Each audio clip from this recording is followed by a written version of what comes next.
Hey guys, welcome back to another real life story video. So in my previous story video, I talked about how we made the music video and just everything we had to go through to make that video, and now I'm going to talk about another project that was for the same class. Only it was not my project that was being created, it was my girlfriend Esther's project. Now, before I really get into this story, I'm well aware that because it says bomb in the title, this video is probably going to get demonetized. But you know what? That's okay. I think this is a funny story, and I'm going to tell it anyway. So, this takes place in fall 2019, so about a year after the espresso story, and it all started with a conversation that I was having with Esther about what she was going to do for her copycat project. Now, basically what the copycat project is in the intro to media class, all the groups have to recreate a scene from a movie or a TV show that has already been filmed, and they have to recreate it shot for shot, having the cuts happen at the exact same points, every line the same, all the frame comps the same, basically like as close as you could get it.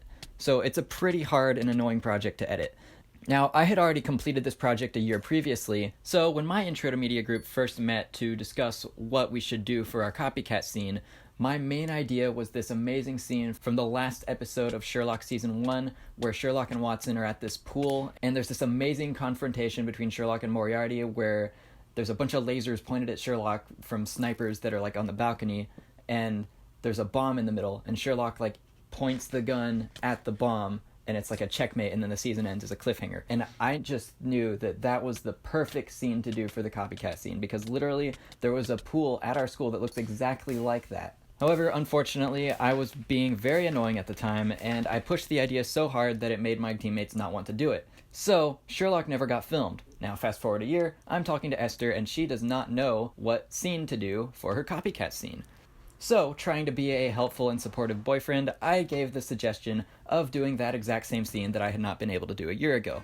But because she didn't completely decide to do it immediately, I found actors to play every role in the scene, talked to the people at the wellness center to make sure we could use the pool, and figured out costumes. And of course, being a theater kid, I chose myself to play the role of Sherlock. So finally, about a week later, her group hadn't come up with any better ideas, and they had decided to go along with my idea of filming Sherlock. So about a month after that, it comes time to film this project, and we have everything in place to film. We have all the actors, we have all the props, everyone's really excited to do this. We have the pool reserved for about 4 hours so we can film. The only other things we needed to film were a fake bomb and 2 laser pointers. So the biggest obstacle that we had to get past for producing this video was, in fact, making the bomb. We had no idea where to start. So looking at the bomb in the original production of Sherlock, we could definitely tell that there needed to be some sort of flashing lights, and we needed a lot of wires, and the contraption as a whole was mostly black, and it had to be strapped around the actor's neck. So we went through several ideas for how to accomplish that, and our best solution that we found was to use a belt as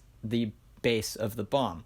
And the only belt that we really were able to use was the belt that I was wearing right then, which was black, and it was perfect for this bomb. So with that in mind, we gathered a bunch of supplies to attach to this belt to make it look as bomb-like and threatening as possible, and we covered them all in black off-brand duct tape. So the items that we used included 2 boxes of index cards, a bottle of ibuprofen, headphones, adapter cords, a cable from my Nintendo Wii, phone charging cables, basically any cable we could find, and finally, to top it all off, a portable charger plugged into one of Esther's old cell phones so that the light would flash as if it were about to explode. So looking at our final product, we were actually a little bit freaked out because if we hadn't known that this bomb was fake, we would have thought it was a real bomb because it looks super realistic. And, you know, we were proud of that and everything, but also that presented a lot of concerns, like what if somebody else noticed this bomb, or what if we accidentally left it somewhere. Now, there is a lot of security on this campus. It is a very well defended college, and we knew that we wouldn't get in trouble with security for having a fake bomb as long as we were able to explain that it was fake.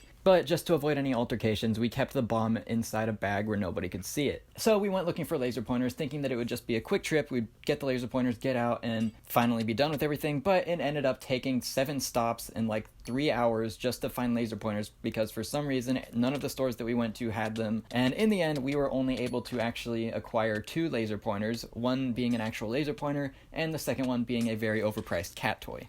So we had the pool reserved for 4 hours, we had all the actors there, we had a bunch of people ready to film this video, and We were pretty sure that we were going to be able to get it done just in the 4 hours, but 4 hours later, we were only about a third of the way through all the shots that we needed because filming always takes longer than you think it will. So that meant that we needed to reschedule for another time to finish the shots. So we talked to the people at the wellness center, and it turned out that the next time we were able to rent the pool was literally an entire week later, which meant that we were not able to immediately disassemble the bomb, and we had to keep it somewhere for that week. And on top of that, we were not able to access any of the items that were in the bomb, including my belt, which unfortunately was the only belt that I owned because I'm a cheap college student who won't buy more than one belt. So to remedy the situation, Esther let me borrow one of her belts because she had multiple. And the belt that she let me borrow was actually a Call of Duty Black Ops 3 belt because Esther is a gamer girl. So during the time that I had Esther's belt, I got a lot of compliments on it, and people thought it was really cool, and they would come up to me and say like, hey, where'd you get that belt? And I would say like, oh, it's actually not mine, it's my girlfriend's.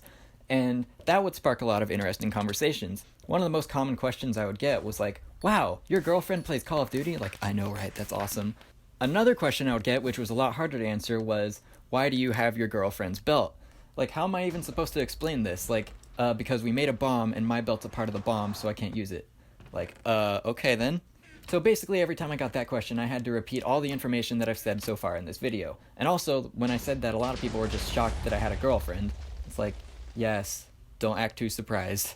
Anyway, getting back to the actual story, Esther decided to store the bomb in her room for the remainder of the week until we could finish shooting, and she had to explain to her roommate that this was in fact a fake bomb and not a real bomb, and proceeded to hide it in a bag in the corner of the room just to make sure no one stumbled upon it and actually thought it was a bomb. So this was only supposed to go on for 1 week, but it turns out that this video was a lot more complicated and time-consuming to film than we had initially thought, and we ended up needing another 2 weeks. So we literally spent 3 weeks trying to conceal this bomb and not having access to any of the stuff in it, until finally on the 3rd week we were able to finish our film. So during the time that we were concealing a fake bomb, nobody noticed it, and anyone who knew about it knew that it was fake, and we were able to avoid any trouble, thank God.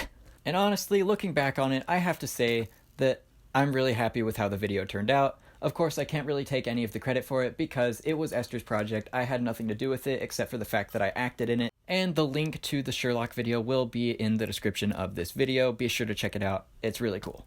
And while this happened 6 months ago, often when I'm talking to Esther, I'll say like, hey love, remember when we made the bomb? And we'll both laugh. And it's just a really funny memory and something that both of us are really proud of and love looking back on. So hopefully y'all enjoyed this real life story. And remember, as always, follow your dreams.